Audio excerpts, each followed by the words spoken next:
Glórias a Deus. Amém. Vivemos tempos difíceis. Cada vez mais o certo é o errado e o errado é o certo. E se a gente falar alguma coisa, a gente é radical, a gente é homofóbico e a coisa pega. Nós passamos um tempo complicado. E as nossas crianças, elas vão ser as mais afetadas. Os jovens, eles são os mais afetados. Tudo bem, né? Não estou dizendo. Eles podem ser homem e mulher, sendo o contrário. Todo Não, contrário, mas a gente eu tô... não pode ser homofóbico? Por que não? Não. Se eles têm o direito de ser. Não, esse é o problema. Mas esse é o problema. O problema não é que a pessoa seja o que ela quer. Cada um faz o que quer na sua vida. Entendeu? Agora a gente não, mas nós não temos direito a ter a nossa opinião. Entendeu? O problema é esse. O problema é que nós não temos direito a ter a nossa opinião. Vai ter banheiro, um banheiro só, entendeu? Para homem e mulher e pronto. Entendeu? É isso que está. A fumaça está chegando. Entendeu? Já está como lei nos Estados Unidos, está chegando aqui e as nossas crianças elas vão ser afetadas por isso. Jovens afetados por isso. E a única coisa que nós podemos fazer é orar. Mais nada que isso. Instruir. Entendeu? No Brasil. No Brasil, meu próprio. Chegando. Os Estados Unidos já estão fechando. Primeira vez que estou vendo. Pois é. Qualquer hora dessa o senhor vai entrar lá num restaurante, num lugar, e falar assim, onde é o banheiro? Aí o cara olha e fala assim, mas qual que é o banheiro do homem? Não, não tem mais, é o mesmo. Entendeu? Então, uma coisa que nós podemos fazer é orar. Porque nós, como adultos, a gente se protege. Mas as crianças não têm proteção. Entendeu? E os jovens, eles nessa massa, entendeu? De querer aceitação, a gente já foi jovem, sabe como é que é isso? Essa massa de querer pertencer a alguma coisa, ser aceito, vão junto. E a gente tem que orar por isso. E o nosso tema primeiro dessa semana, nós em vez de fazer da mansidão, nós vamos falar sobre oração no primeiro período.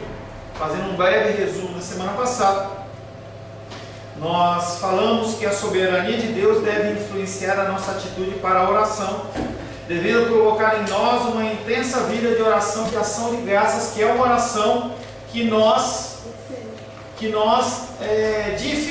dificilmente, nós não paramos lá porque você falou que eu tinha parado. Esqueceu? As nossas orações, elas têm que ser inseridas, nas nossas orações têm que ser inseridas as orações de ações de graça. Uma oração de ação de graça é uma oração de reconhecimento pelo que Deus fez. Isso chama-se soberania de Deus. É o que o povo está sentindo falta demais, porque as pessoas acham que elas conquistam as coisas. Ontem nós estivemos visitando uma irmã que comprou um apartamento e ela estava grata a Deus, porque Deus deu aquele imóvel para ela. E a gente sabe que o Senhor, Ele nos capacita, nós temos que fazer a nossa parte, mas tudo provém dEle. Quanto mais entendemos a soberania de Deus, mais as orações serão orações cheias de orações de ações de graça. Quando você entende sobre soberania, cada momento da sua vida é um momento em que você agradece a Deus. Você agradeceu a Deus hoje porque você está vivo. Você vê que porque você respirou, porque você pôde tomar café, ou porque você tinha um alimento.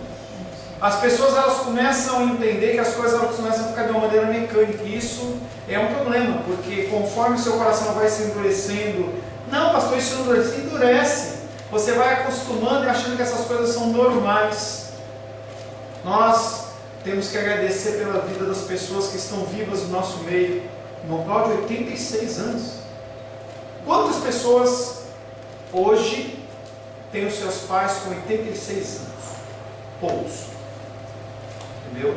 Então são coisas que a gente tem que parar nossa vida e começar a retomar o agradecimento ao Senhor. Retomar o agradecimento ao Senhor. Nós perguntamos sobre a oração, ela muda a mente de Deus, e nós falamos que não.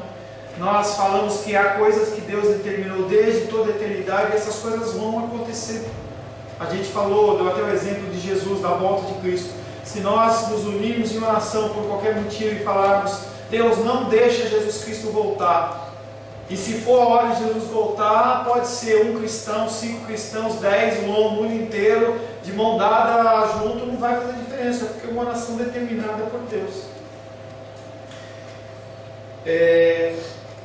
Nós falamos sobre o arrependimento de Deus também na semana passada, que não é um arrependimento humano, é um arrependimento no sentido de satisfação, em que ele impõe uma pena, ele impõe um juízo, mas a partir do momento em que as pessoas elas se quebrantam, elas se arrependem, e ele se sente como que por satisfeito, e ele pode sim, como soberano, tirar o juízo dele ou não. Falamos na semana passada. Falamos que a oração do povo é um dos meios que Deus usa para fazer as coisas acontecer neste mundo. Por quê, pastor? Eu sou pecador, eu sou falho, eu tenho uma série de defeitos. Sim, você tem, mas o Senhor escolheu. Isso é soberania de Deus. Ele escolhe quem Ele quer. Quando a gente vê, por exemplo, a escolha, paz do Senhor, querida, quando a gente vê, por exemplo, a escolha de Jesus Cristo, dos discípulos e dos apóstolos, a gente vê que a decisão de Jesus Cristo é uma decisão soberana, porque dentro daquele meio estava Judas, por exemplo, estava Tomé, que ia duvidar dele na ressurreição, mas independente disso, ele na sua soberania assim o decidiu, e ele usa homens errados, homens falhos, homens com defeito para agir, ou seja, é possível ele utilizar a minha vida e utilizar a sua vida. Tenha sempre na tua mente a utilização de Deus daquela mula. Se ele usou uma mula para falar, ele pode usar você. E aí qualquer barreira que você tenha, eu não sei, eu não consigo, eu não posso, cai por terra, porque pior que a mula você não é.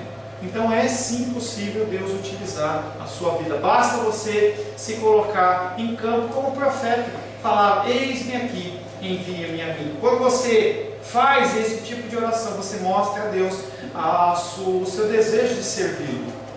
É uma gratidão, é um jeito de agradecer. Estava aqui varrendo, aí a gente pegou a vassoura, é uma gratidão a Deus, entendeu o que ela estava fazendo, não é porque ela tinha obrigação ou nada. E esse tipo de posicionamento, você se colocar à disposição de Deus, é uma ação de graça, é um tipo de gratidão.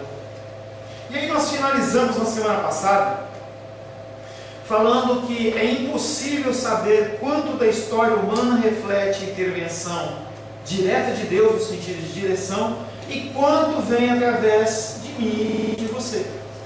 Não há essa possibilidade, não há um carimbo, não há um selinho, não há uma luzinha que brilha, um som, uma campainha diferente. A gente tem no celular a possibilidade, se a Rosângela ligar, toca um som, se tocar, se for dos reis que liga, toca outro som. Não tem isso. Então isso é mais um motivo para a gente agir sem esperar que o Senhor ele mostre para a gente, foi por sua causa, ou foi pela causa do outro. Não tem como a gente saber se uma oração sua aqui pode impedir, por exemplo, essa maldita ideologia de gênero de realmente entrar no Brasil com força. Uma pessoa, 2 pessoas, 3 pessoas, não importa. Os grandes avivamentos, eles nasceram com pequenos grupos de pessoas, não com grandes massas. Pentecoste foi deflagrado com poucas pessoas. A gente tem que acreditar que faz diferença, que nós podemos orar e isso afeta e faz diferença no mundo. Através da minha oração, da sua oração, situações podem mudar, governos podem mudar, situações na saúde, na segurança pública podem mudar, educação pode mudar. Gente, é possível, porque não depende de você, depende da ação de Deus. Mas Ele, em certas coisas, Ele quer utilizar eu e você. E aí a coisa pode acontecer ou não acontecer. Cabe a mim e a você fazer. Pastor, que peso? É peso. Porque você não pode definir se alguém vai ser salvo ou não vai ser salvo. Não está nas suas mãos isso. É o Senhor que Ele fala. Não há um jeito de você convencer alguém. Você pode convidar, você pode dar a Bíblia, você pode dar um cartãozinho evangélico, você pode mandar versículo para a pessoa, mas se o Espírito Santo não tocar, não muda nada. Não quer dizer que você não tem que fazer a sua parte. Bendita coisa é você ser instrumento do Senhor para que alguém se achegue aos pés do Senhor. Bendita coisa. Finalizamos a semana passada fazendo uma breve citação do livro de Jó. Nós tínhamos dentro do livro de Jó, se você ler a história de Jó, no início do livro de Jó, uma das primeiras coisas que acontecem com ele é perder os seus bens. São roubados os seus camelos, o seu gado, os seus animais, por dois povos chamados Sabeus e Caldeus. Eram dois povos que viviam ali na imediação. E eles eram pessoas que eles tinham a prática do roubo. Eles eram pessoas que eles tinham a prática de tirar dos mais fracos em vez de tentar produzir. E assim eles fizeram com Jó. E se eles tivessem se arrependido? Em algum momento o Senhor tivesse tocado no coração daqueles homens e eles olhassem e falassem assim: olha, eu me arrependo dessa vida de roubos e tudo mais. Havia uma lei, uma direção em que Jó iria passar por todos aqueles passos. Se não fosse os sabeus e caldeus, ia ser o outro eu, os jebuseus, alguém ia fazer aquilo, ia se cumprir aquilo. Mas uma oração, ela tem força e tem poder. Qual o propósito de tudo aquilo que aconteceu no livro de Jó? É uma coisa que a gente tem falado em várias passagens, em vários livros. É para que Deus conhecesse o coração de Jó. Deus ele não precisa de artifícios. A gente precisa conhecer o nosso coração. Você não conhece o coração. Você não conhece. Você não conhece o que você é capaz. Você não conhece, você não sabe do que você é capaz de falar, do que você é capaz de fazer. Você não sabe quando alguém tocar em alguma coisa delicada da sua vida, o que você é capaz de fazer. Se pegar você numa situação qualquer, uma situação drástica de alguém precisando de um dinheiro, ou você precisar de alguma coisa de saúde, o que será que você é disposto a fazer? Jó, naquela situação, ele não conhecia o coração dele, ele achava que ele era o santo.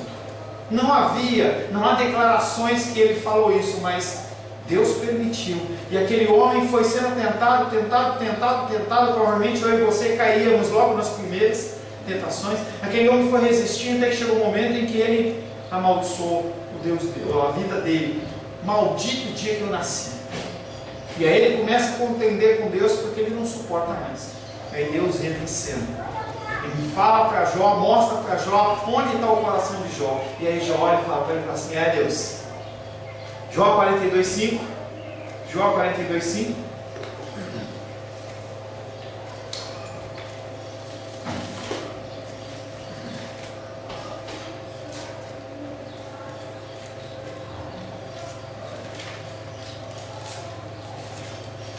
Minha leitora oficial não está aqui hoje. Alguém pode ler?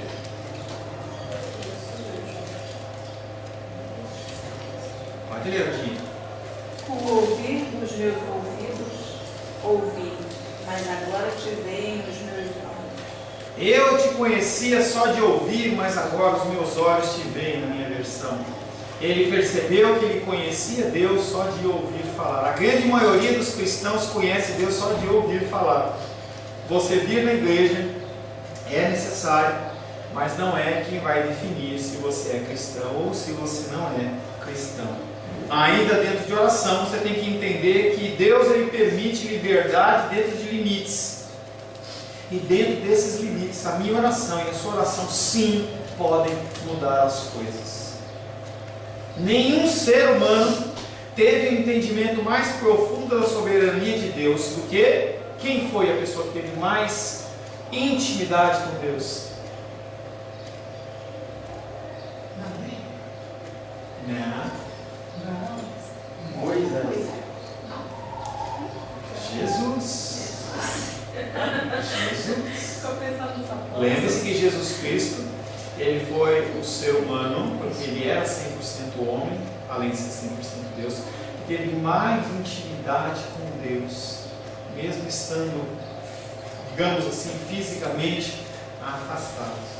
Nenhum ser humano teve entendimento mais profundo da soberania de Deus do que Jesus. Nenhum homem orou mais fervorosamente ou mais eficazmente do que Jesus. Jesus orava o tempo todo. Todo o tempo ele estava orando. Se não estava orando verbalmente, ele estava orando na mente. Ele estava em conexão com o Pai o tempo todo. Até no jardim do Getsemane, ele pediu uma opção, uma maneira diferente das coisas acontecerem. Deus deu? Não. Senhor, se possível, passa de mim esse cálice, mas que não seja feita a minha vontade, mas a tua vontade. O problema não está em você pedir, está em você não se submeter. O problema é esse. Nós, como cristãos, nós temos aprendido que nós somos independentes. E aí, quando você pede algo a Deus que Deus não te dá, você se rebela. Você se afasta. Como se pudesse mudar alguma coisa. Quando o pedido de Jesus foi negado, ele se prostrou à vontade do Pai. E aí você não vê Jesus Cristo falando, murmurando, reclamando, nem nada. Ele simplesmente se submete. A soberania de Deus é a própria razão por que oramos, visto que cremos que Deus tem em seu poder o ordenar as coisas de acordo com o seu propósito, por isso nós oramos. Isto é a essência da soberania de Deus, ordenar as coisas de acordo com os seus propósitos. Volto a dizer, não há nada que você possa fazer para mudar um desígnio decretado de Deus. As pessoas acreditam que isso pode acontecer. E aí elas fazem campanha. E elas choram. E elas vão para um monte. Tem pessoas que se cortam. A gente vê ao redor do mundo pessoas que se dizem cristãos que se cortam. Se você vê entrar na cultura do México, as pessoas elas têm um dia que elas saem se chicoteando. Entendeu? E tem pessoas que vão atrás só colhendo o sangue daqueles homens. Como se tivesse alguma valia naquilo. Autoflagelação. A autoflagelação. Então eles acham que eles podem alcançar Deus de uma maneira diferente. E eles ficam criando uma série de subterfúgios para mostrar que eles são mais dignos ou que eles são mais santos. Mas a partir do advento da ressurreição, em que o véu se rasgou, o meu acesso a Deus é o mesmo acesso que você tem, que chama-se Jesus Cristo. A oração muda a mente de Deus? Não.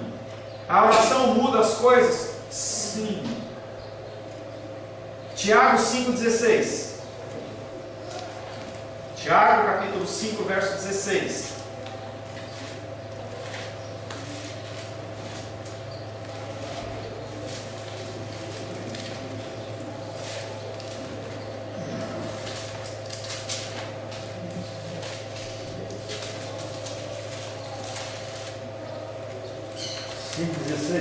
Por favor.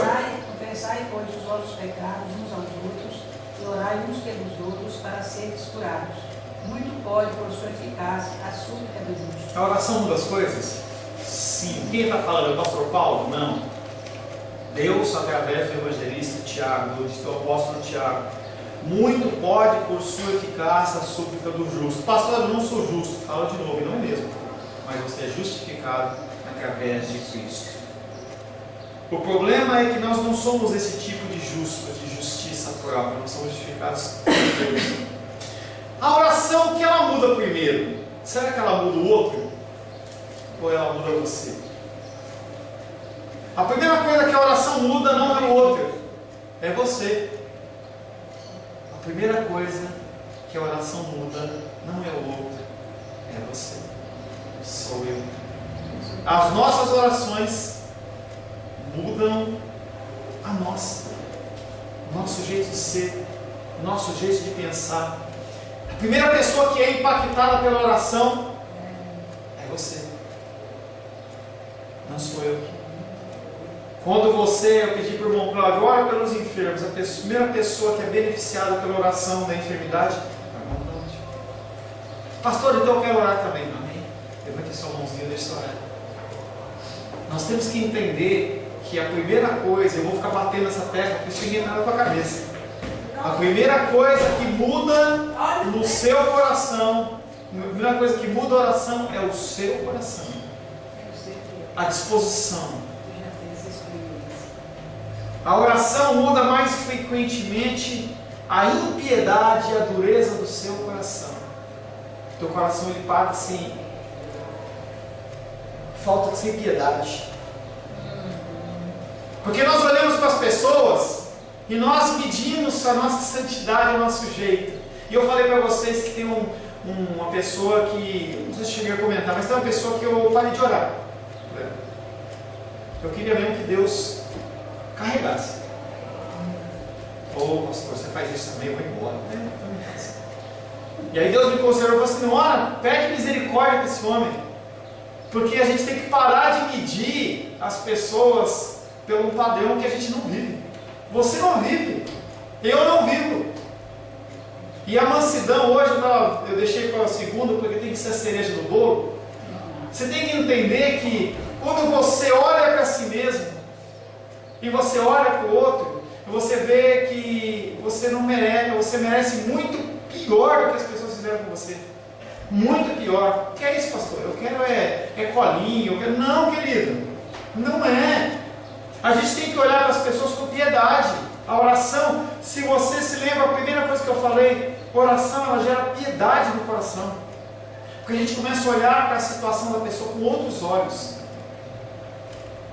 Essa dureza do meu coração, do seu coração, ela começa a amolecer.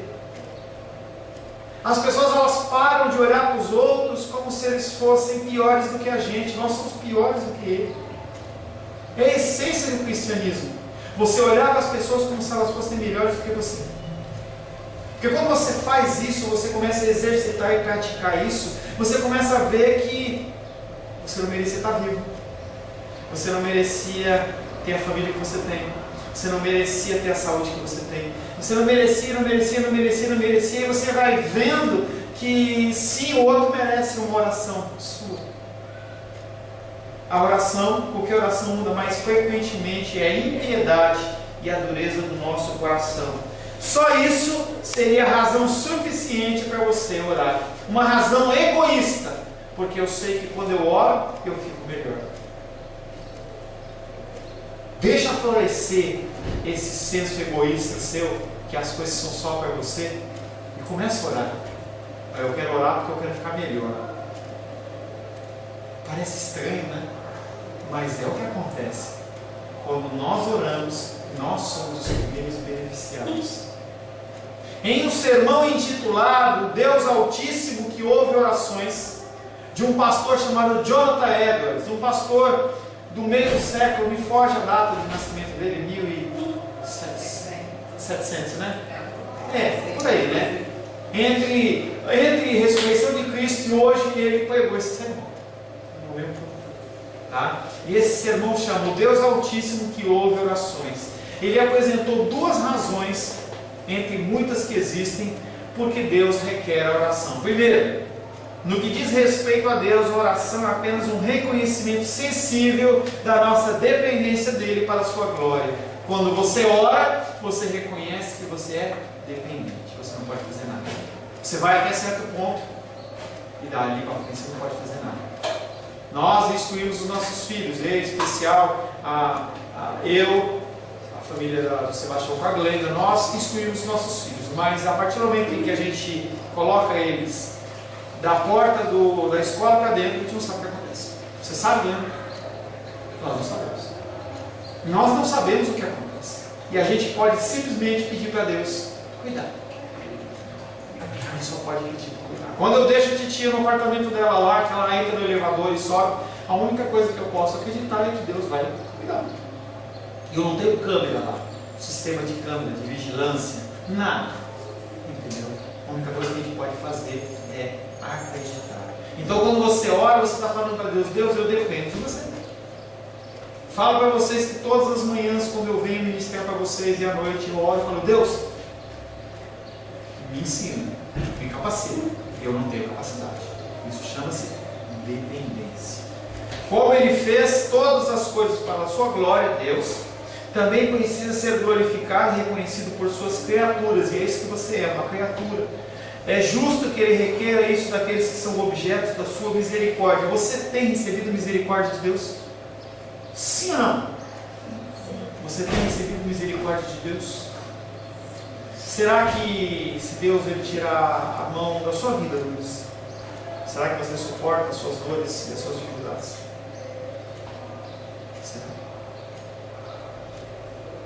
Será que a solidão que você, solidão vou dizer, porque você vive sozinho, por exemplo, eu acompanho, a Dodinha mora sozinha, os Reis moram sozinha, a Titia mora sozinha, a Dinha mora sozinha. Se o Senhor ele se afastar de você, será que você não vai entrar numa crise de depressão porque você está sozinho?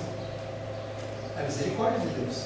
Ele te envolve, ele te consola, ele te dá conforto, ele te dá, as pessoas ligam, conversam, você interage. E isso não é uma coisa natural, isso é misericórdia de Deus. A gente tem que entender que as coisas que o Senhor concede são bênçãos dele, bênçãos dele. É um reconhecimento, orar é um reconhecimento apropriado da nossa dependência do poder e da misericórdia de Deus para aquilo de que necessitamos, mas também uma honra apropriada prestada ao grande autor e fonte de todo o bem. Quando você recebe o seu salário, você sabia que poderia acontecer que você não recebesse? Seja aposentadoria, seja poupança, seja lá o que seja, o mesmo salário seu. Não é natural. Pessoas dão calote a todo momento. Todo momento. A Diane, ela trabalha lá na financeira, ela sabe como as coisas acontecem. Situações podem ocorrer fora do seu alcance. Você conta com aquilo, você faz toda uma programação, mas quem faz cumprir é Deus. Misericórdia. E o que você é melhor de uma pessoa que está lá na Etiópia, ou está lá na Síria, ou uma pessoa que está na África passando uma necessidade? Nada. Mas ele age misericórdia com a sua vida. Já é motivo de você agradecer. Segundo motivo. Primeiro, no que diz respeito a Deus. Segundo, no que diz respeito a nós mesmos. Deus requer de nós a oração. Orações fervorosas tendem de muitas maneiras a preparar o nosso coração. Lembra que eu falei para você da dureza do meu coração, da impiedade do meu coração? As orações elas vão mudando isso. Por meio da oração se dispersa o senso da nossa necessidade. Por meio da oração a mente é mais preparada para valorizar a misericórdia de Deus. Nossa oração a Deus pode despertar em nós um senso e consideração apropriados da nossa dependência de Deus quanto à misericórdia que pedimos, bem como um exercício apropriado da fé na suficiência de Deus. Eu não posso fazer nada, mas eu confio.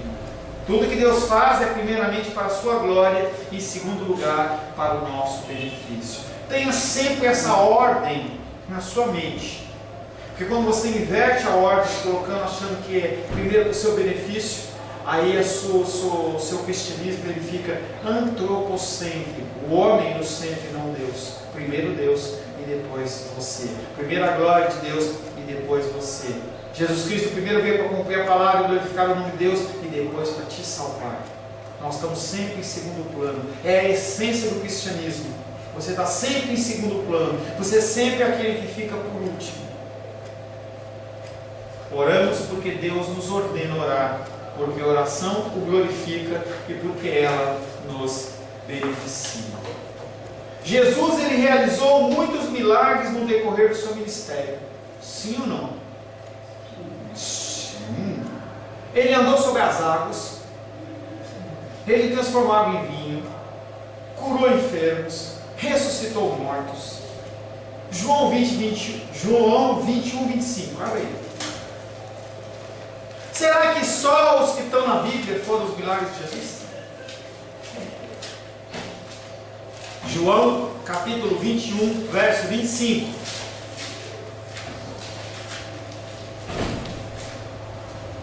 Porém. Tá certo? Porém, ainda muitas outras coisas que Jesus fez. Se todas elas fossem relatadas por uma, creio em que nem no mundo inteiro caberia livros que seriam escritos. É claro que João aqui ele usou de uma figura de linguagem chamada hipérbole. Hipérbole é quando você exagera para mostrar a grandeza. É lógico que nós somos seres racionais e nós conseguimos entender que não está falando literalmente que todos os livros do mundo eles são necessários para notar os milagres de Jesus. Não é isso que ele está falando. Ele está falando que foram muito mais do que foram os relatados e são muito mais do que a gente espera. Muito mais coisa aconteceu. Ele está usando uma figura de linguagem. E às vezes, se você não conhece um pouco de gramática, um pouco de português, você quer fazer uma leitura do versículo desse de forma literal e você se engana, se equivoca, entendeu? E você vai conversar com uma pessoa que conhece um pouco mais e ele vai falar assim: não é isso que está sendo dito. É uma coisa que eu falo para vocês. Conforme a gente for dando o nosso estudo de dominical, se Deus assim o permitir, qualquer hora eu vou falar para vocês sobre como ler os livros da Bíblia. Porque tem livro que é para ser lido de um jeito e tem livro que é para ser lido de outro. Que isso, pastor? A Bíblia é a Bíblia? Não, filho. Não. Quando você lê um texto de Josué, ele é um livro histórico, ele está relatando a história do que realmente aconteceu. Quando você lê salmos, eles são músicas que as pessoas cantaram, orações em nome de músicas, e você tem que ler de uma outra forma. Quando você lê cantares, você tem que ler de outra forma. Quando você lê Apocalipse, você também não pode ler de forma literal, é outro tipo de literatura. Pastor, eu tenho que saber isso em certo momento, quando for o momento certo, Deus ele vai trazer esse conhecimento. Porque quando você lê o jornal, e aí eu vejo a Naldinha sempre lê o jornal dela, Helena acompanha. O que aconteceu no jornal é real? Teoricamente sim, se alguém não defraudou. Tá? Mas se você lê um romance de Machado de Assis, é diferente. Então você tem que entender que as literaturas elas são diferentes. E os autores bíblicos eles escrevem de maneiras diferentes para alcançar objetivos diferentes. Então quando você lê um versículo como esse, não é que todo livro, não é isso. Ele está usando de uma figura de linguagem chamada hipérbole. Tá? Mas tem muito mais milagres de Jesus do que estão relatados nos 4 evangelhos. Pastor, Vai, querido. quando você lê Isaías, haja a cabeça para entender aquele negócio. Tem muita simbologia. O livro difícil. Tem muita Eu simbologia. leio, volto, então leio, pô, já não deu mais. Tem livros, querida, tem livros que eles são muito mais fáceis de serem entendidos com um bom comentário bíblico do lado. Em que pessoas, entendeu? Pessoas, e eu uso a mesma coisa, eu uso essa ferramenta. Você tem um comentário bíblico do lado, se você quer realmente estudar Isaías, eu te indico um comentário bíblico bom, em que você vai estar com a Bíblia, você vai estar com o Espírito Santo, e você vai estar com um comentário bíblico de alguém que estudou para fazer um comentário 30 anos. Aquele estudo de Ezequiel que eu dei para vocês, a pessoa passou 30 anos estudando só Ezequiel. A pessoa sabe um pouquinho mais que a gente. Então, não é que você tem que confiar naquilo que a pessoa está falando, mas é uma fonte a mais para te dar um entendimento. E aí, você vai passar por uma passagem e você vai falar assim: espera um pouquinho, ele não está simplesmente falando isso. Tem algum motivo. Tem algum motivo. E sem esses comentários bíblicos, você não consegue descobrir essas coisas. A menos que você pare e vá estudar. Então, se a Bahia dos Reis fala assim: eu quero ser especialista em Isaías, aí você vai começar a estudar, vai estudar grego, vai estudar hebraico, vai começar a fazer uma série de estudos, vai estudar a cultura da época, estuda, aí você começa a ver. Porque quando você faz uma leitura de um texto bíblico, que é um curso que eu, se Deus assim permitindo, eu vou fazer de hebraico, por exemplo, você vai ver que uma mesma palavra tem vários sentidos, e dependendo do sentido, você lê de maneira diferente. Então, se você falar para você: olha, fulano matou tal fulano, você vai ter uma coisa lógica. Alguém foi lá, pegou um revólver, deu um tiro, pegou uma faca, enforcou, sei lá, fez alguma coisa. Mas se você tem acesso ao original da palavra em hebraico, matou como? Porque você pode ter matado legítima defesa, você pode ter matado sem querer. Peguei uma pedra, joguei por cima do muro, o cara estava lá, caiu na cabeça dele e matou. É um acidente. Pode ser imprudência, mas foi um acidente. Eu posso pegar um revólver e dar um tiro no cara. Eu posso pegar ele e deixar ele amarrado 3 dias, deixar ele morrer de fome. É com crueldade. Eu posso fazer uma série de coisas com essa pessoa mais cruéis, pendurar o cara de cabeça baixa. Então, tem vários níveis. E quando você lê as palavras dentro do original, você consegue ter uma nova interpretação. É por isso que às vezes a gente lê um texto bíblico e a gente passa batido. É por isso que nos cultos de domingo à noite eu vou muito com calma, porque a gente vai analisando por que é isso. Nós estamos começando no dia de hoje, João capítulo 5, e aí ele começa a falar que tinham muitos enfermos nos 5 pórticos. Por que ele falou de 5 pórticos? Ali está fazendo referência a 5 livros de Moisés. Gênesis, Êxodo, Levítico, Número, então está falando sobre a lei. E tem uma série de conceitos. Pastor, você é muito inteligente. Não, eu estudei. Eu, quando preparo a Bíblia e a palavra para vocês, eu leio 3 comentários bíblicos, pelo menos, e 4 versões de Bíblia, para que eu possa trazer para vocês um conhecimento. E aí a gente tem que mostrar por que foi nessa data, por que aconteceu isso, para que você possa estar andando e entendendo qual que é a direção da coisa. Se você fizer uma leitura corrida, não tem sentido. Voltando para nossa oração. Falei que Jesus Cristo ele andou sobre águas, transformou água em vinho, curou enfermos. Eu não sei se você tem essa curiosidade, mas às vezes eu me pergunto, por que os discípulos nunca perguntaram para Jesus como andar sobre as águas? Ô Jesus, como é que você acalmou aquela tempestade? Ô Jesus, como é que você transformou água em vinho? Você não vê isso aí na Bíblia. Por que será que eles não perguntaram? Ou por que não foi relatado? É interessante isso. Será que se eu fizesse aqui, o Senhor me concedesse uma bênção de fazer um milagre, entendeu? Deus toca no meu coração, vou orar pela Lurdinha e tal. Aí fala, Lurdinha, tá doendo? Não, se movimenta. Aí ela vai, pula, corre em volta do altar, aquele negócio que a gente vê. Será que você não ia chegar em volta de mim e falar assim, pastor, por que você fez isso? Fala para mim. Porque se você vê na Bíblia, tem pessoas que fizeram, que nem Simão o mágico. Como é que você recebeu o Espírito Santo? Mostra para mim aí. Eu te dou o dinheiro para você fazer. Mas a gente não vê na Bíblia os discípulos fazendo esse tipo de pergunta. É estranho, é um questionamento. Entretanto, eles pediram uma coisa para Jesus. Jesus Cristo nos ensina a orar. Nos ensina a orar. É muito mais importante você saber orar do que saber como andar nas águas, do que como realizar milagres. Porque você tendo acesso a Deus, Ele pode te usar infinitamente mais. Semana passada o Arthur estava fazendo uma brincadeirinha com o elástico, que eu ainda não sei como é que ele faz. Ele colocou o elástico assim, ele fazia não sei o quê, aí o elástico mudava de lugar. Você fica espantado. E agora eu não sei como é que é. Mas é muito mais importante você ter acesso com o Pai, em que Ele pode te utilizar em andar sobre as águas e muitas outras coisas, do que decidir aprender uma coisa específica. Os discípulos eles foram sábios naquela época, porque eles queriam comunhão com Deus, eles queriam comunhão com o Pai. Eles sabiam que a fonte, apesar de Jesus Cristo ser Deus e homem, a fonte não estava vindo de Jesus Cristo, estava vindo de Deus. A fonte não vem do homem, a fonte vem de Deus. Quando você estabelece relacionamento com o Senhor, você passa a ser um canal. Gente, nós podemos sim ter uma igreja que ora pelas pessoas e as pessoas são curadas de maneira milagrosa, de verdade, não com enrolação. Isso pode acontecer. Você pode ser um instrumento. Depende de você estar em comunhão com Deus. Porque muitas vezes a gente deixa de orar por um enfermo e a gente fica com vergonha. Será que se eu orar, entendeu, vai acontecer? Entendeu? Será que se eu orar vai acontecer? Eu lembro de certa vez em que no início do ministério eu sempre pedi para o Senhor essa unção de cura.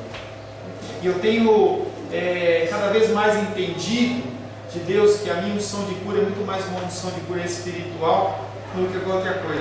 Eu tenho me pego em certas situações em que as pessoas elas começam a relatar uma dificuldade, um problema, um caso, e literalmente é como se Deus ele passasse aquele marcador de texto coloridinho, sabe? E aí a pessoa fala, depois eu volto naquele ponto. É aquele ponto, ou aqueles pontos que eu vou desconstruindo aquele problema e a pessoa olha para mim, isso não procede de mim. Mas no início do ministério eu pedia pela cura física, pelo milagre.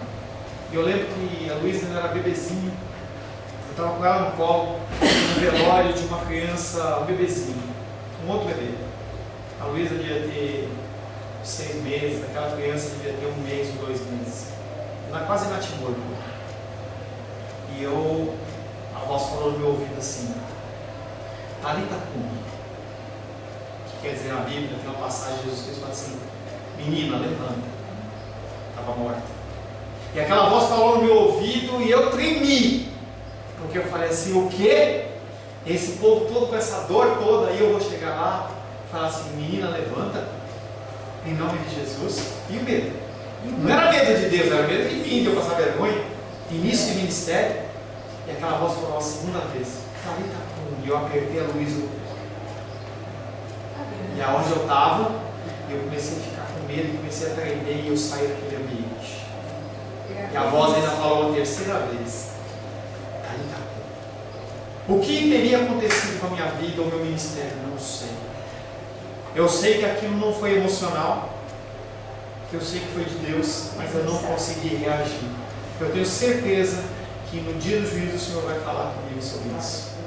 E vai falar com vocês também das coisas que acontecem. Não é só para mim a coisa não, é para vocês também. Entendeu? As coisas elas são possíveis de acreditar. As coisas elas são possíveis de acontecer. Apenas nós temos que nos colocar à disposição. Mais um caso para a gente encerrar. Aí não foi comigo não. Um amigo meu, congregava numa outra igreja, a menina da igreja dele foi para uma obra de missões na África. E certo dia o pastor ele bateu na porta dela e falou assim, olha, fulano de tal morreu. Vamos lá. E ela chegou lá, eles não estavam chorando, não estavam orando, nada, estava todo mundo festejando. Ela achou tão estranho aquilo. As pessoas dançando, pulando, música, comida. Ela falou assim, cultura da região, né? Aí passaram o dia lá, foi para casa. No outro dia de manhã, quem que bateu na porta? O pastor de novo. Vamos lá para o enterro. Morreu outro? Não, eu mesmo. Mas, não. A gente acredita que se Jesus Cristo morreu e ressuscitou no terceiro dia, então pode ser que aconteça. Imagina o cheiro. Calorzão da África. E o povo lá, ó. Entendeu? Terceiro dia. Passou.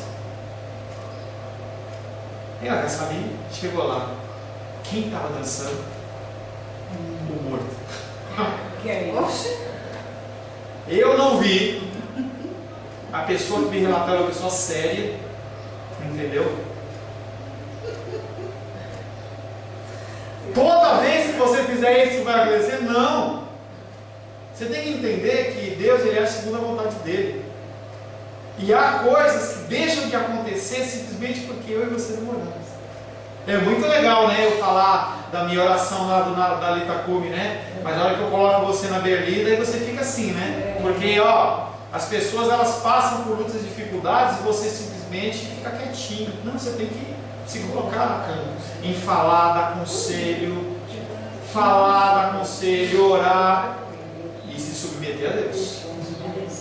A oração de um justo pode muito em seu efeito.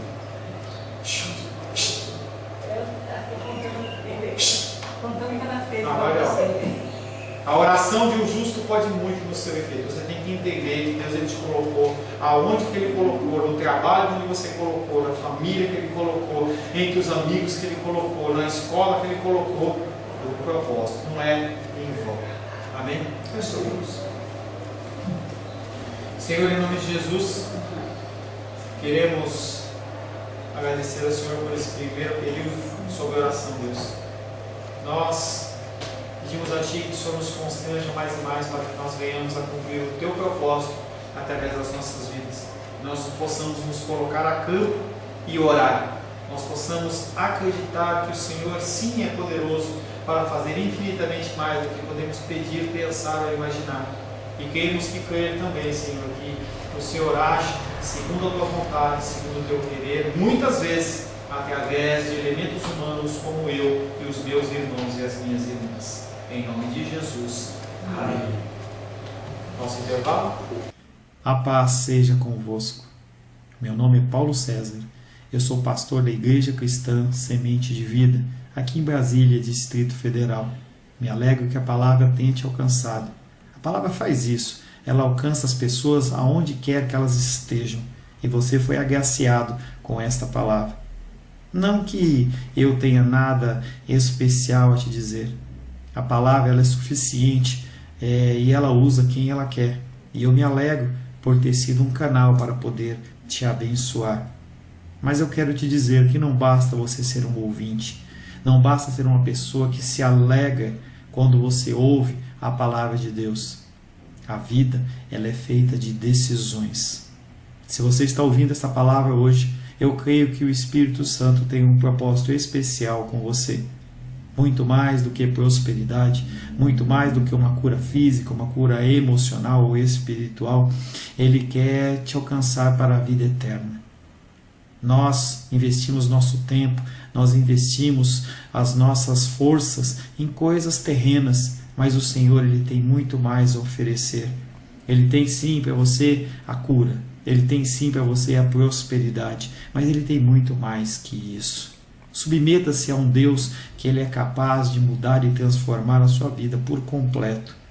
Creio que o Espírito Santo Ele é capaz de tocar o teu coração. Quero pedir que você curve a sua cabeça. Senhor, em nome de Jesus, coloco na tua presença essa vida que ouve esta ministração, que ouve esta palavra. Pai, eu não tenho capacitação nenhuma, mas o teu Espírito Ele é capaz sim de tocar nesta vida, gerar nela mudança, transformação, arrependimento, e que ela possa simplesmente bater no peito, convencendo-se que é pecadora e que precisa de um Deus salvador. Não há um caminho a ti, meu Deus, que não seja através de Cristo. E eu lhe peço, Pai querido, que você alcance essa vida e ele possa sim tomar uma decisão pessoal pelo Senhor, em nome de Jesus. Amém. Amém, meu querido. Amém, minha querida. Fico contente que você esteja ouvindo essa ministração até o fim.